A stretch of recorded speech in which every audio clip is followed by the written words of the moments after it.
This is Aaron from Gemini Syndrome, and you're watching So Fucking Cool Television. That's So Fucking Cool Television. All right, So Fucking Cool here with Gemini Syndrome. How you doing, man? Good. How's the tour going for you so far? It's been very well, man. It's been busy. A lot of dates, a lot of travel, a lot of long drives. But crowds have been cool. A few sold-out shows. I understand it's coming to a wrap-up pretty short for you guys. Sorta. With Fozzy, it is. We're only doing 2 weeks with them. We did like 2.5 weeks of headlines to get from the West Coast out here to the Midwest or whatever when we met with them. 2 weeks with Fozzy, and then 3 weeks headlining with Dead Set Society and Spoken. And then we'll round out. We'll be out till November 3rd. With more headlining dates for you guys. Yeah, right? correct. And then you're going right back into the recording process. In the studio, man. Record 3. Now, did you start off thinking that this was going to be a trilogy? Or? Yeah. So Yeah. how do you plan that ahead of time? Loosely. We knew that we wanted to have kind of cover the cycle of life, life, and death.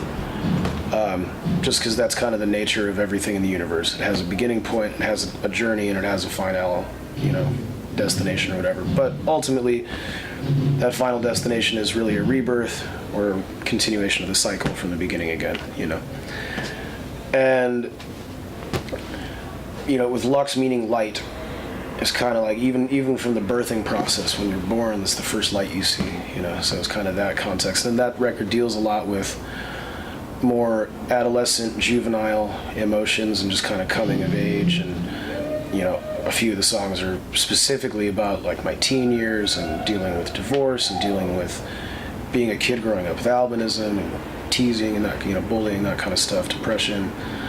And then Memento Mori was much more focused on kind of the adult, if you will, period of life, kind of finding your place in the universe and finding your purpose and realizing that you have choices to make. Like, you can choose how you want to live. You can choose to be a douchebag if you want. You can walk that path, or you can choose something better. But ultimately, you have to realize that in this corporeal body, like, it doesn't last forever. And that, for me, and I can, for me and Brian and the rest of the band too, like, we talked about that a lot. We talk about that a lot. When that revelation comes, and it's like the line in Fight Club is one of my favorite movies. Like, you have to know, not fear, but know that someday you're going to die.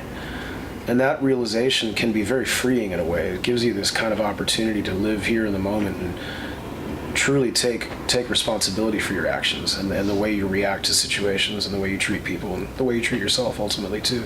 Right. And then So Death will be the topic of the third album.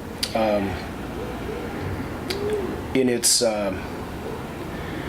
more primordial way of like the physical death, but then again, like I said, it's transformation and rebirth, and energy can't be created or destroyed. It just transfers to some other form. Cool, man.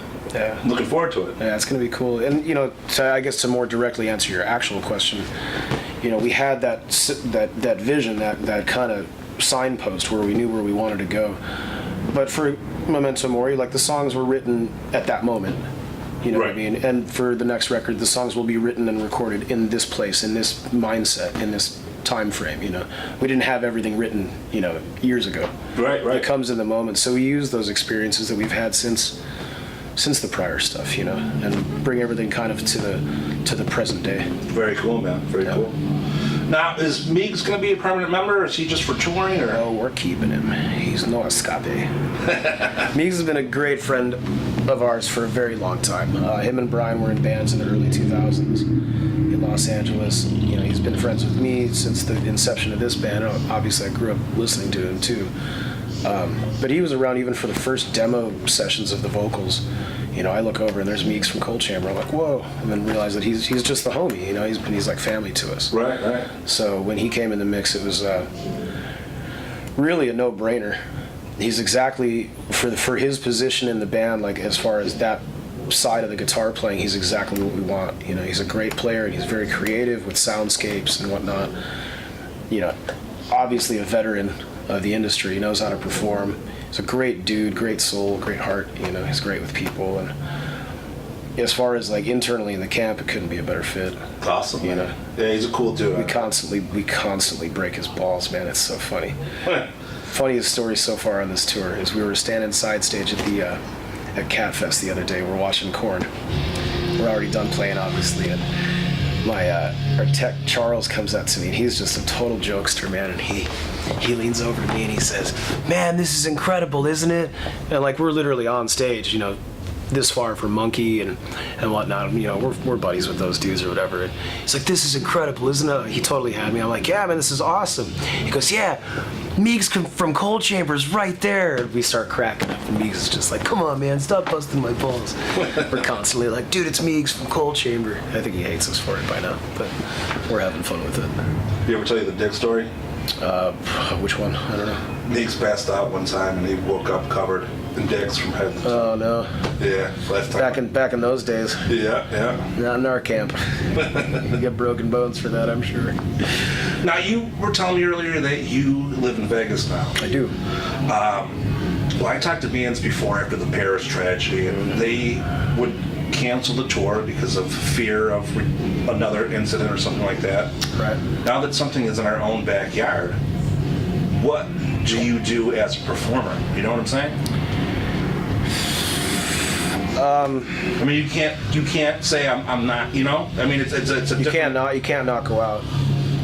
You know, you can't. I'm not going to cancel a tour because of it. The reality is that things like that are so unpredictable. Mm-hmm. And you know, I'm watching Joe Rogan's podcast, and I'm watching the news and all these, and reading my Facebook feed or whatever, and everybody's got their opinion, and it needs to, everybody's talking about gun control and blah blah blah. And the reality is that this guy had illegal weapons anyway. It wasn't even about something.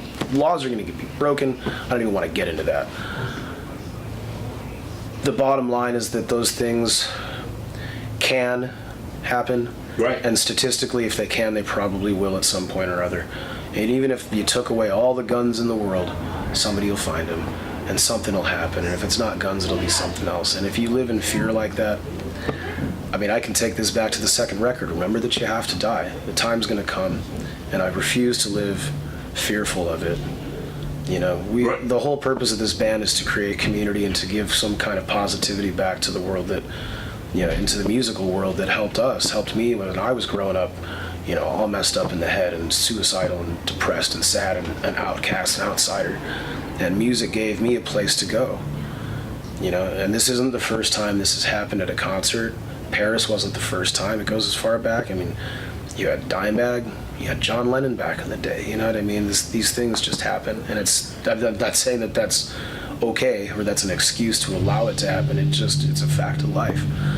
So, I mean, you got to be aware of your surroundings. You got to pay attention, and take whatever precautions you can to keep yourself and the people here safe. But, right. Excuse me. It's tough. Can I help you? Just looking to plug my phone in. Did not mean to interrupt anything. Sorry. I'm gonna find somewhere else. Cool. All right, man. That room's open next door. So it goes. Yeah. Yeah, I don't know. It's hard. I don't even know what to say to it right now. It's still so far. I mean, that was literally within walking distance from where I live. That's what I'm saying. I mean, for you being a Vegas resident. And my wife's home, my pit bull was freaking out because we had cops 2 blocks away. I mean, I live right by the stratosphere. I can see it from my backyard. And, part of me wants to say I'm going to go out and stockpile a bunch of my own guns, but... Right. And crazy enough, man, literally I just found out about this today. A close friend of mine was shot last night in her home by an intruder. She was trying to protect her daughter. She was shot and killed last night. I'm sorry to hear that, man. It's just 2 days in a row. You know what I mean? And Yeah. It's just I don't know. I don't have words yet. I don't. I'm sure this will probably come out on the death record. You know what I mean? Right. Why didn't I set up we're gonna do a trilogy of rainbows and a pot of gold, Maybe on the third record I get filthy rich, but no, we decided to talk about death. So Now, Do you have your own personal Facebook? I mean, not saying for the band, but for you as a person. I have my own page for Aaron Nordstrom, Okay. which I use specifically for really just band media and public media stuff. I promote my Kung Fu teacher's page at his school in California. I'll promote other bands that I'm friends with and that kind of stuff. And it just really stays kind of the business. And then I have a personal for my family. Like your friends and family. Yeah. The reason I'm asking is, like, yesterday you see the tragedy unfold. I mean, from morning on you hear, oh my God, Vegas, Yeah. Vegas, Vegas. Yep. And then 3:45 yesterday, Tom Petty. Yep. I mean, it totally was a complete switch around where it was. Yep. That was the main focus of Yep. everybody that was out there. And it turned out it wasn't that falsely reported by CBS. Originally, he did pass away last night. He did though. Yeah. Okay, so I didn't even know at this point today when I was looking at the news and stuff. Yeah, he, like around 10 o'clock at night, he finally. Okay. And I'm going to speak bluntly here, and people may or may not like what I have to say. It's a shame that Tom Petty died. Right. It's a shame. He wasn't super old, but he was in his 60s, 66. and he died from cardiac arrest, correct? Yep. Okay, that's sad. It's absolutely sad. For that to overshadow 600 people getting shot at a rock concert is just sad to me. Maybe that's callous on my end. Obviously, he was a legend in the music world. But I think that that's like more of a natural way for someone to go. Right, definitely. And I think that for that to overshadow Las Vegas is kind of a tragedy in and of itself. That's exactly what I was trying to get at with you. I mean, it's a shame that Tom Petty did pass away. Of course. Icon, Of I course. mean, everyone Of course. loved Tom Petty, but He's 66 and he had a heart attack. for the fact that people who don't even know this guy are like, oh my God, Yeah. poor Tom. Yeah. But yet, there's so many people that were affected from a tragedy in our own backyard, in America. Like, this is the biggest Yeah. lone gunman to ever do anything, and that's where it got shifted to, was the death of a celebrity. And it's, I don't know, I kind of find it just a little odd myself. That, I think it's media spin, to be honest with you. But I'm a conspiracy theorist, so. what do you think they I think it was pushed on purpose. I think it's bait and switch. Right. I think it's pushed on purpose because he is iconic. Because he is a celebrity. You push that story so people kind of forget what happened the day before. Same day. Or, yeah, same day. Yeah, sorry. I mean, I could be completely off base there, and that could be a totally callous, awful thing for me to say, but that's just my opinion. I don't have any trust for the media as is. So when I see something like that, timing-wise, it just seems too effed. But it's, I mean, it's funny that you say that, because I've heard the same thing. It was just almost like Too quick, too convenient, or something. And for the whole spin that he was dead, and then he wasn't dead. That Right. was Everything's fishy, right? Yeah. Everything smells like shit. 100% on that, man. You know what I mean? So I don't know. Like I said, I don't even know what to say about it. I'm still like I'm in that cold phase. Right. You know what I mean? I'm a very emotional being, man. I cry a lot, especially over death, and I haven't cried at all, whether it was about Vegas or my friend. It's just all kind of hit so quickly in such a short amount of time. I'm just kind of almost in shock, I guess, or something.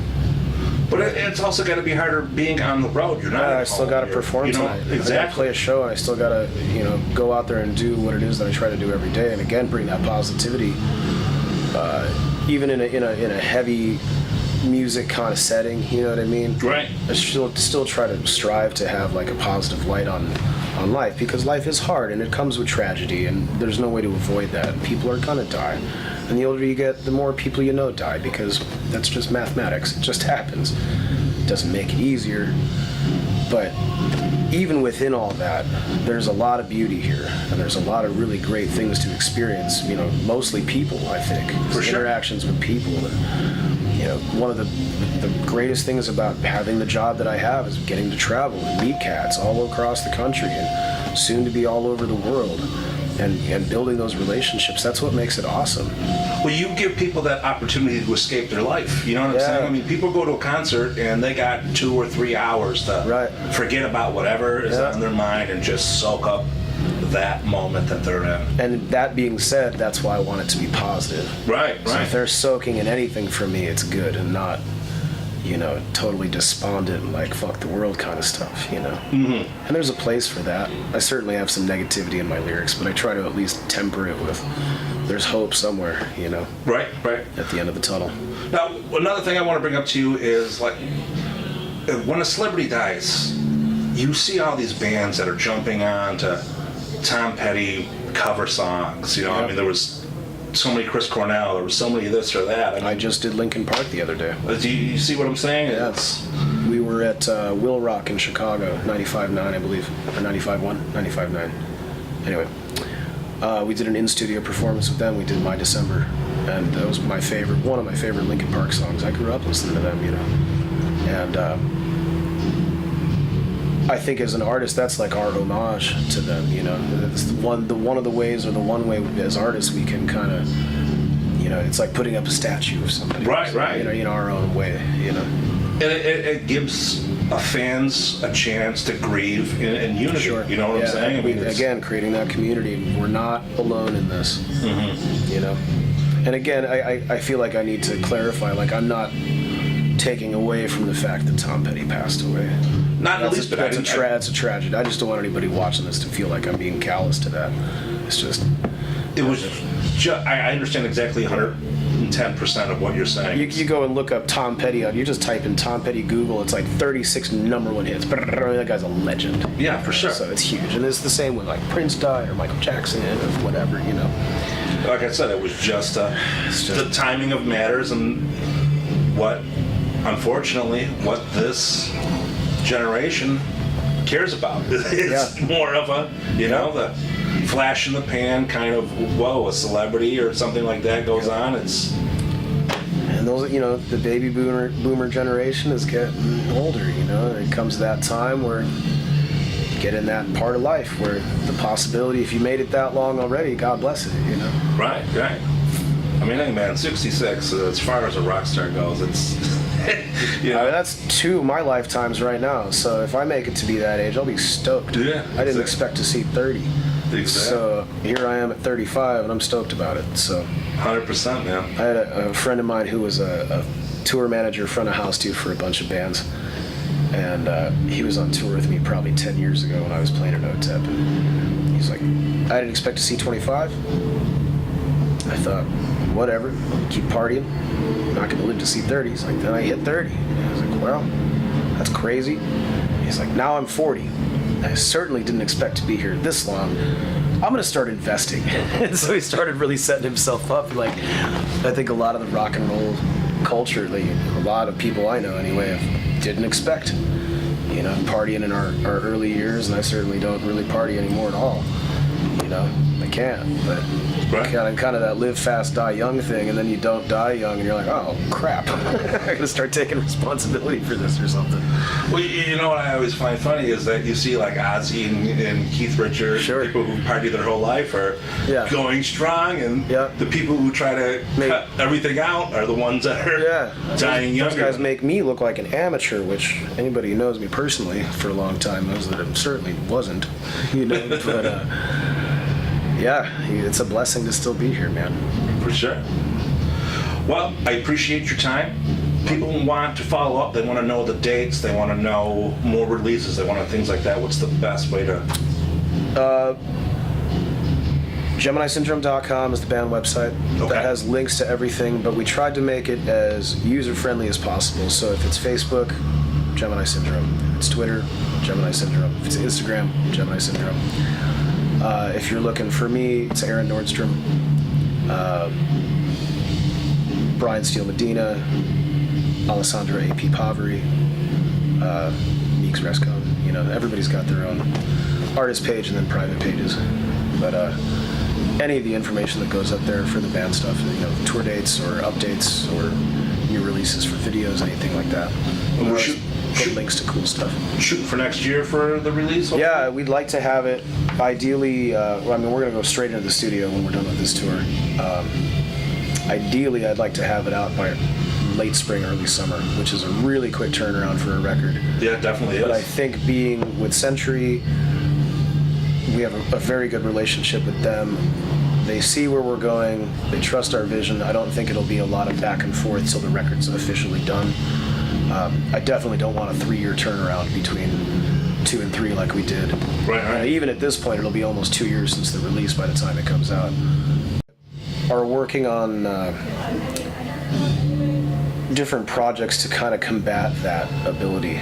It's like a huge project. I'm not a computer savvy person, but they're basically working with some really big tech companies to try to develop some kind of code or program where pirating music would literally be virtually impossible.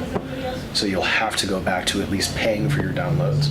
Well, what about the sites that go ahead and like Spotify and shit like that? It would be stuff like that too, where they're working out royalty clauses where like artists actually get paid properly for it. Because at this point, I think we make like, if you stream a song or you play it in the jukebox at the bar, I think I get like 1/5 of a penny. Yeah, right. And that's divided between however many people on the team. Exactly. And it's madness, you know. And you know, Brian, my drummer, had a very good point. We were talking about this at Catfest with a guy. We're at what was his metaphor? He's like, we're in the Laserdisc phase. Right? Where everybody thought Laserdisc was going to be it. And so everybody went out and got Laserdisc players and got their collection. And then suddenly it disappeared and there was DVDs. Like, oh, these are way smaller and more compact and better quality and blah, blah. I think with the industry, since the internet revelation happened and you had Napster and now you have Spotify, et cetera, we're in this kind of limbo where we as an industry and as artists, we don't know how to make that capital anymore. Right. Where it's just, you know, you can just get it for free. And people don't realize the amount of money, I think, that goes into, 1, making a record, 2, touring on a record. I mean, it's insanely expensive. When you go see especially a band like Korn or Linkin Park or anybody, or Disturbed, anybody on that level, and the amount of money that goes into just putting on one show is astronomical. Oh, 100%. To pay for the transportation, the production, the crew, the band salary, you know, and at the lower levels when you're doing that, the band doesn't get paid. We're not making money. Yeah. You know, we're out there literally just making enough to get to the next venue, the next show, the next tour, you know, and pay our bills at home.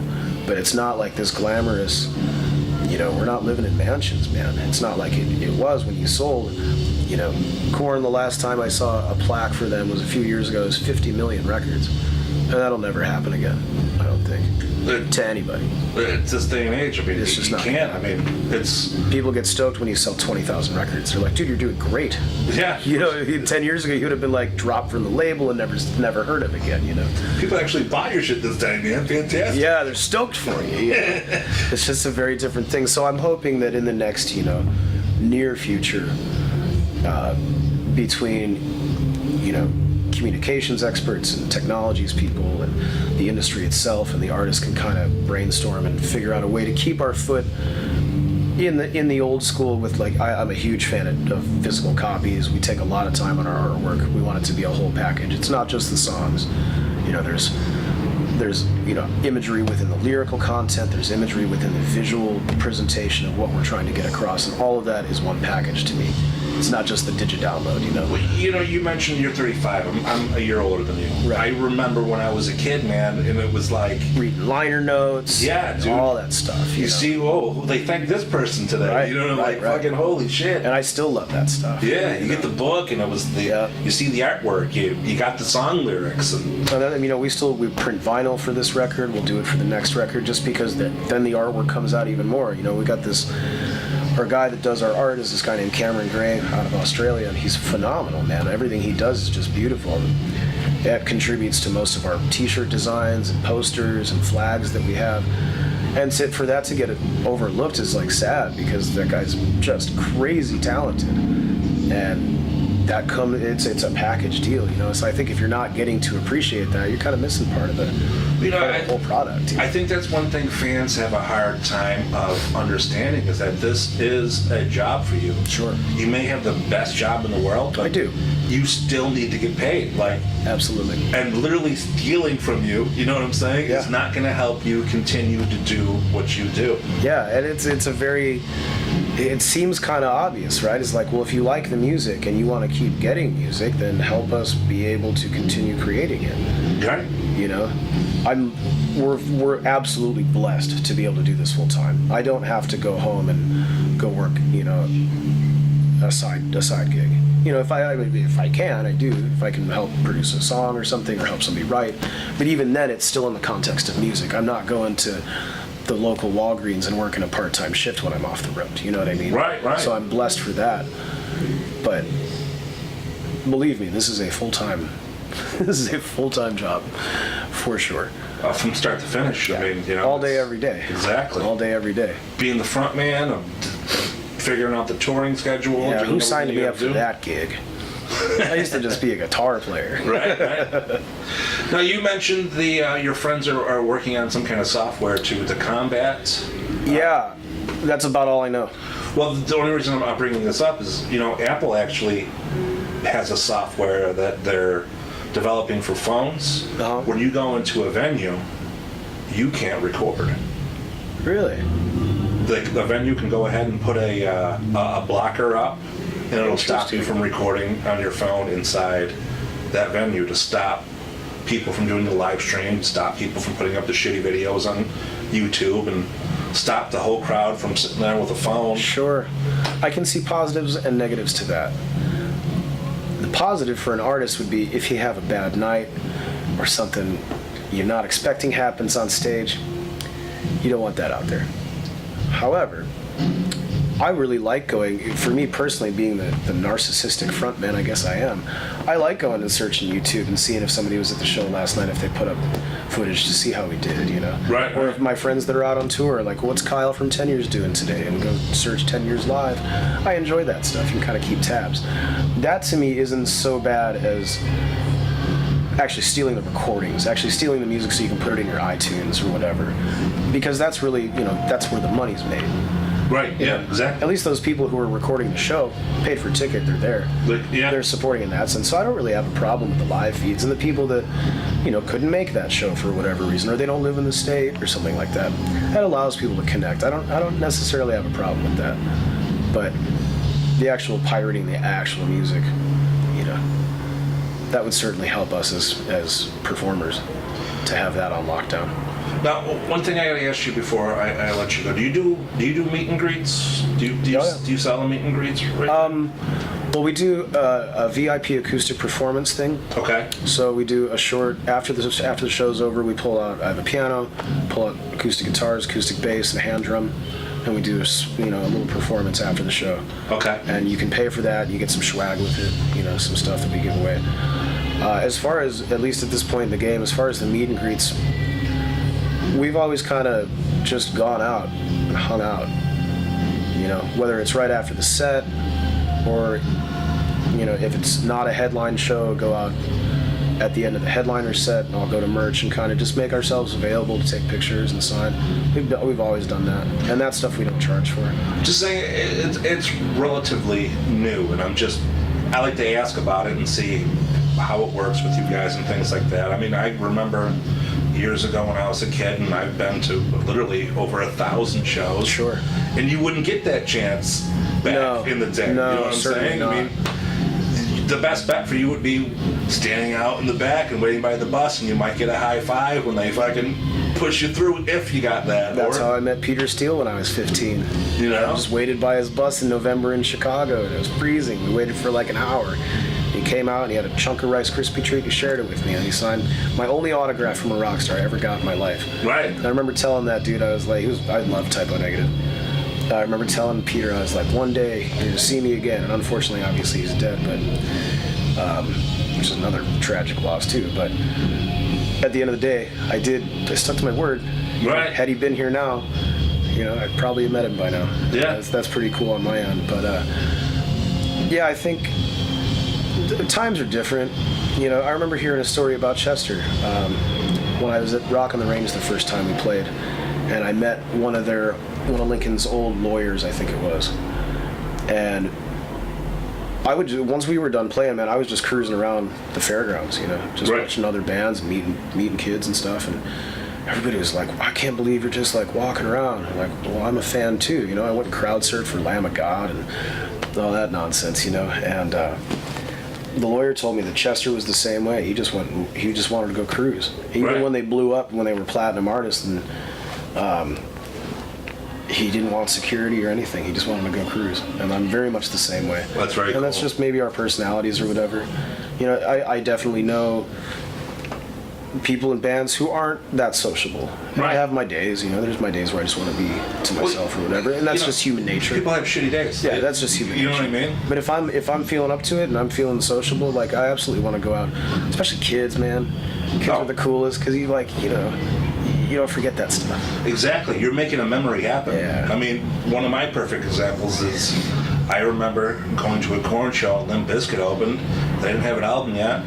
Fred Durst was walking around the crowd outside, Yeah. and I still have the cassette tape that he gave me. He was like, "Here, check out the sample, man."